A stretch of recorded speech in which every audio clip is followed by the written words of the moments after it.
Hey guys, so this is the review, A Course in Miracles review of lessons 16 through 20 from the workbook.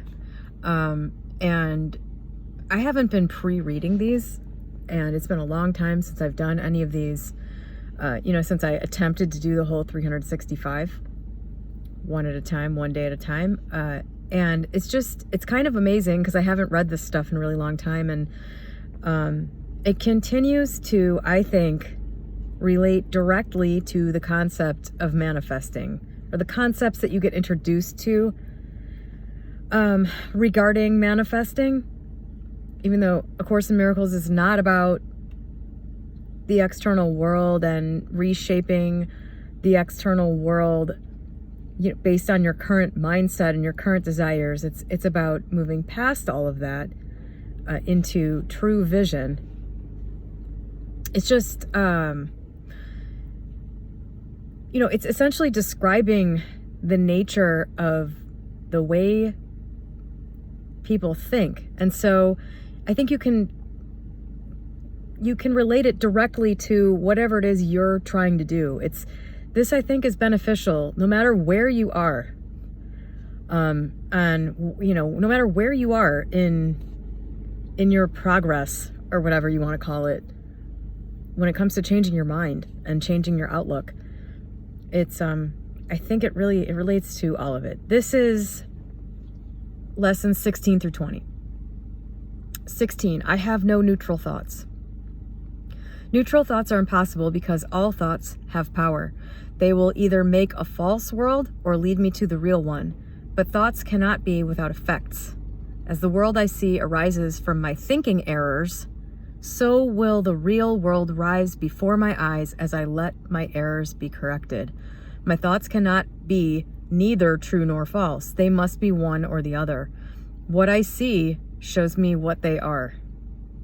So this is kind of like when, James Allen says a man's circumstances reveal his character. Again, A Course in Miracles really isn't talking about, do you have the material things? It's more about how you're experiencing things, but it's the same. It's kind of a parallel. You're either seeing clearly and moving toward whatever it is that you want, or you're projecting a false image and missing the path to the thing you want that's right in front of you. That's the parallel in my mind. 17, I see no neutral things. What I see witnesses to what I think. If I did not think, I would not exist, because life is thought. Let me look on the world I see as the representation of my own state of mind. I know that my state of mind can change. And so I also know the world I see can change as well. The world is your reflection. I am not alone in experiencing the effects of my seeing. If I have no private thoughts, I cannot see a private world. Even the mad idea of separation had to be shared before it could form the basis of the world I see. Yet that sharing was a sharing of nothing. I can also call upon my real thoughts, which share everything with everyone. As my thoughts of separation call to the separation thoughts of others, so my real thoughts awaken the real thoughts in them. And the world my real thoughts show me will dawn on their sight as well as mine. So again, this is, I think, this is like, as I read this after having read Neville Goddard, in my mind, it's a direct parallel. It's like a translation, or it's like it's interpreted in other words or slightly different ideas. But, it's like what Neville says about what you think of others is how they will show up. And, basically you are influencing everything around you. And I don't think, I think people want some really concrete answers about how this happens that we just don't have access to at this point. But this is just another angle on this idea that we're kind of all a part of this big energy field. And you're not separate from everyone else. 19, I am not alone in experiencing the effects of my thoughts.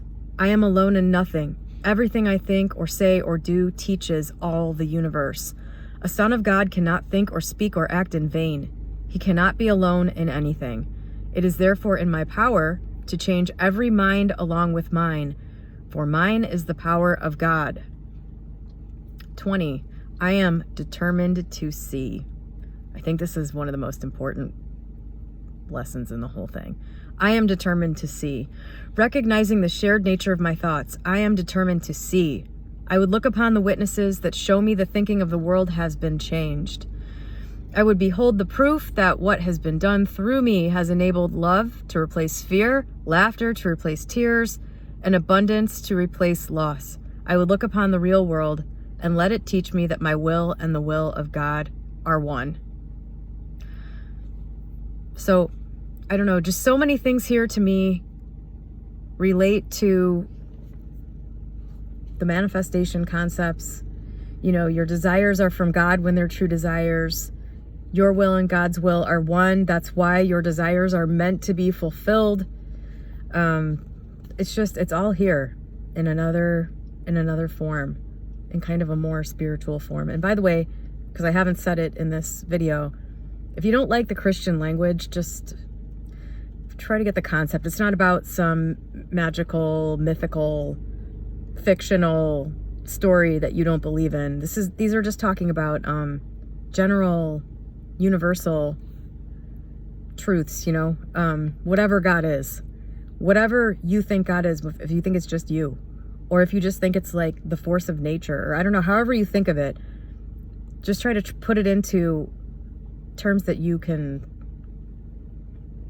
like feel and hold on to. So, again, you know, it's echoing that your thoughts create, your thoughts have power. They're not neutral. They're not just nothing. It's just, again, saying that, you know, you are creating your whole world. You're creating everything you see. And what I've been saying on this channel forever is you are not seeing what's actually there. And the miracle of manifestation is being able to see the way to whatever you're trying to get that is already made. It's right in front of you.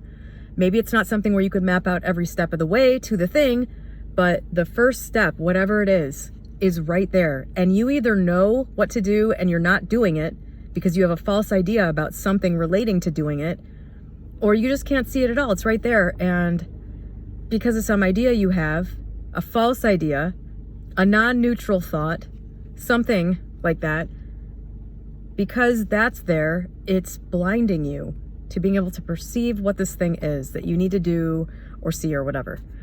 So I'm just going to leave that there because I really, these are all things I think to think about, not talk too much about. If you want to, this is A Course in Miracles, which you can buy the book on Amazon or whatever. It's also free online everywhere. I mean, there's like a million places to get this. And there are free apps in the App Store. I just have, what website is this? Is this an app? I have the ACIM Now, either an app or I have the webpage bookmarked. I can't tell what this is. I think it's the app. I think you can actually get an app from this website, but I think it's acourseinmiraclesnow.com. And you know, this is one of those things I think that if you read these lessons and you don't really have a frame of reference, you could take it to like be some magical other world and not like relate it to the fact that they're talking about your real everyday life experience. You could start thinking that you're participating in some kind of, you know, other mystical order or something, when that's not what it is. And if you're taking things literally that you can't translate into a real life experience, that could lead to trouble. So all I'm saying is be careful and understand as you read this stuff that this is talking about your current known existence, your current known life, your current known relationships to people. And, you know, I think a sort of cautious approach to this is very beneficial because it's easy to misunderstand and misinterpret some of the ideas and then do dumb stuff like stay around and allow someone to abuse you who you should be distancing yourself from, thanks to like misunderstanding ideas of forgiveness. Ask me how I know. Ask 24-year-old me how I know. It can be very easy to take the ideas of forgiveness and the idea that you're not seeing things clearly and misconstrue what the action step is, you know, based on that, and do some pretty dumb stuff. I'm just putting that out there because I hope nobody makes any of the same mistakes I did 20 years ago when I first read this, because it can be enough to turn you off to a lot of this stuff for many decades. So anyway, I hope this helped anybody. I hope this interested you, and I'm going to do lesson 55 next, which is the next 5 lessons reviewed. So 21 through 25. So this kind of progresses in a orderly fashion, and I'll link to the last few videos with the last few reviews, so that if you want to watch all of them, you can. Have a great day.